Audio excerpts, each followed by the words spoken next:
नमस्कार साथीहरु, फेरि पनि तपाईहरु सबैजनालाई मेरो नयाँ भिडियोमा स्वागत छ। साथीहरु, आजको यो भिडियोमा म तपाईहरुलाई सिकाउने छु कि आफ्नो पासपोर्ट साइजको फोटो कुनै पनि पीसी अथवा ल्यापटपबाट कसरी प्रिन्ट गर्ने प्रिन्टरबाट। यदि तपाईहरुलाई आफ्नो पासपोर्ट साइजको फोटो प्रिन्ट गर्न आउँदैन भने यो भिडियो पुरै हेर्नु होला। यो भिडियोमा म तपाईहरुलाई सम्पूर्ण सिकाउने छु कि कसरी हामीले हाम्रो पीसी अथवा ल्यापटपबाट पासपोर्ट साइजको फोटो सजिलैसँग प्रिन्ट गर्न सक्छौं। र भिडियो सुरु गर्नुभन्दा अगाडि यदि तपाईहरुले यो च्यानललाई लाइक एन्ड सब्स्क्राइब गर्नु भएको छैन भने प्लिज 1 लाइक गरिदिनु होला, किनभने तपाईहरुले गर्नु भएको 1 लाइकले हामीहरुलाई नयाँ नयाँ भिडियोहरु बनाउने मोटिभेसन मिल्दै गर्छ। हुन्छ साथीहरु, आजको भिडियो ढिलो नगरी सुरु गरौँ। साथीहरु, म एडोब फोटोशप भर्सन 7.0 युज गर्छु र म यसैबाट पासपोर्ट साइजको फोटो एडिट गर्ने गर्छु। सबभन्दा सुरुमा एडोब फोटोशप 7.0 लाई रन एज एडमिनिस्ट्रेटरमा ओपन गर्नुस्।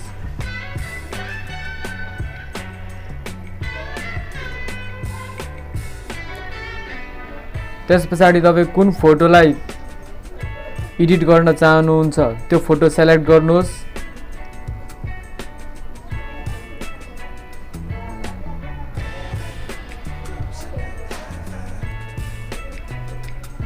यो भिडियोमा साथीहरु मैले तपाईहरुलाई सम्पूर्ण सिकाइदिएको छु कि कुन तरिकाले हामीले पासपोर्ट साइजको फोटो 6 वटा अथवा 12 वटा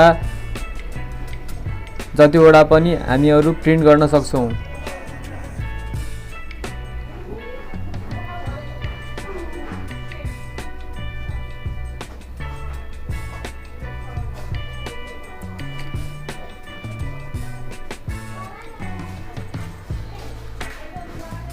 जुम इन गर्दाखेरि साथीहरु कन्ट्रोल प्लस थिचेर जुम हुन्छ र जुम आउट गर्दाखेरि कन्ट्रोल माइनसमा जुम आउट हुन्छ।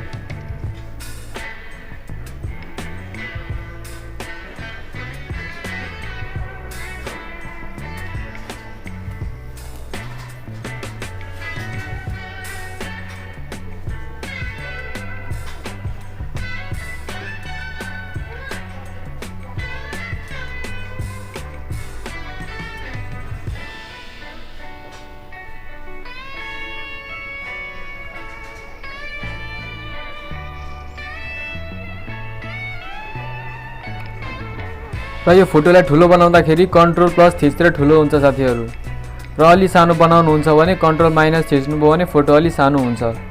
र फोटोलाई ब्राइटनेस बढाउन चाहनुहुन्छ भने कन्ट्रोल प्लस एम टाइप गर्नुहोस् र यहाँनेरि तपाई देख्न सक्नुहुन्छ यो प्रकारको देखिन्छ र यो कर्वलाई अलि बढाएर हामीले फोटोलाई अलि ब्राइटनेस दिन सक्छौं।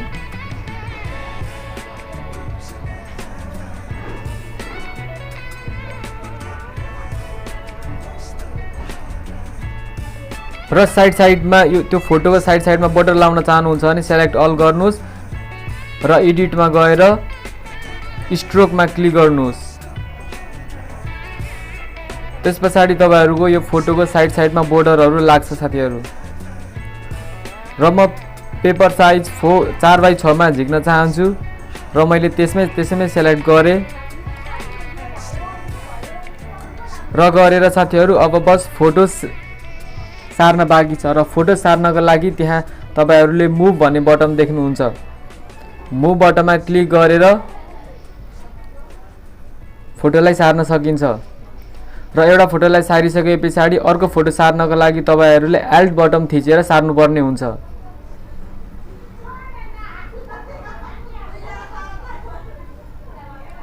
र म साथीहरु यहाँनेरि बस 6 वटा मात्र म फोटो झिक्न चाहन्छु। तपाईहरुले यही तरिकाले जतिवटा पनि सक्नुहुन्छ, 6 वटा पनि सक्नुहुन्छ, 9 वटा पनि सक्नुहुन्छ, 12 वटा पनि सक्नुहुन्छ। र मलाई यहाँनेरि बस 6 वटा मात्र फोटो चाहिएको छ र म अब यसलाई प्रिन्ट गर्न चाहन्छु। र प्रिन्ट गर्नको लागि के गर्नुपर्छ भन्ने कुरा म तपाईहरुलाई यो भिडियोमा सिकाउने छु।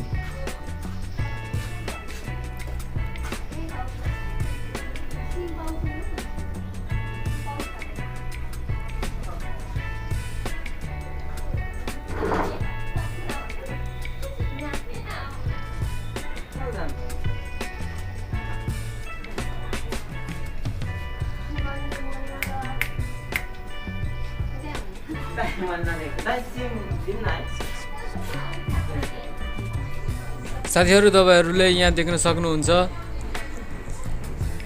नेम लेखेको ठाउँमा ब्रोदर DCP T310 त्यहाँनेर प्रिन्टरको मोडल त्यहाँ आउनुपर्ने हुन्छ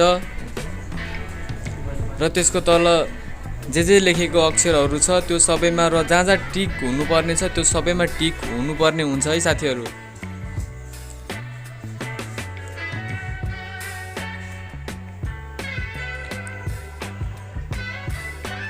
र त्यस पछाडि त्यहाँ तपाईहरूले ओके बटन देख्न सक्नुहुन्छ।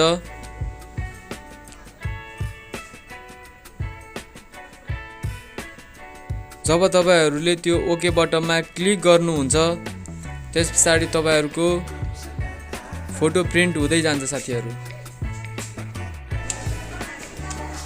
यहाँनेर देख्न सक्नुहुन्छ साथीहरू मेरो DCP T310 मोडलको प्रिन्टरमा फोटो रिसिभिङ हुँदैछ। मेरो यो प्रिन्टरबाट फोटो प्रिन्ट हुँदैछ साथीहरू। एकछिन टाइम लाग्छ साथीहरू यहाँनेर फोटो निस्किनको लागि।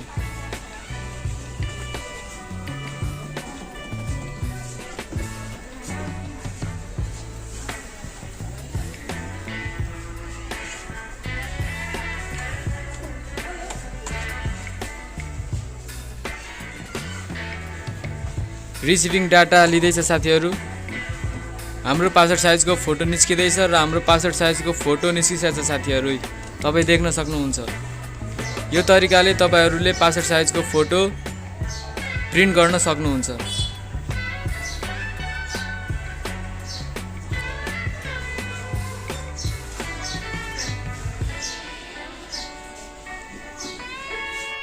यो तरिकाले साथीहरू तपाईहरूले आफ्नो ल्यापटप अथवा पीसीबाट सजिलैसँग पासपोर्ट साइजको फोटो आफ्नो प्रिन्टरबाट प्रिन्ट गर्न सक्नुहुन्छ। भिडियो तपाईहरूलाई कस्तो लाग्यो कमेन्ट सेक्सनमा कमेन्ट लेखिदिनु होला। नबुझेको कुरोहरू पनि कमेन्ट सेक्सनमा कमेन्ट गरिदिनु होला र साथीहरूमाझ यो भिडियोलाई सेयर गरिदिनु होला। र तपाईहरूले अहिलेसम्म यो च्यानललाई सब्स्क्राइब गर्नुभएको छैन भने यो च्यानललाई प्लिज सब्स्क्राइब पनि गरिदिनु होला। हस्, आजको यो भिडियोमा म तपाईहरूलाई यति सिकाउँदै बिदा माग्छु। धन्यवाद।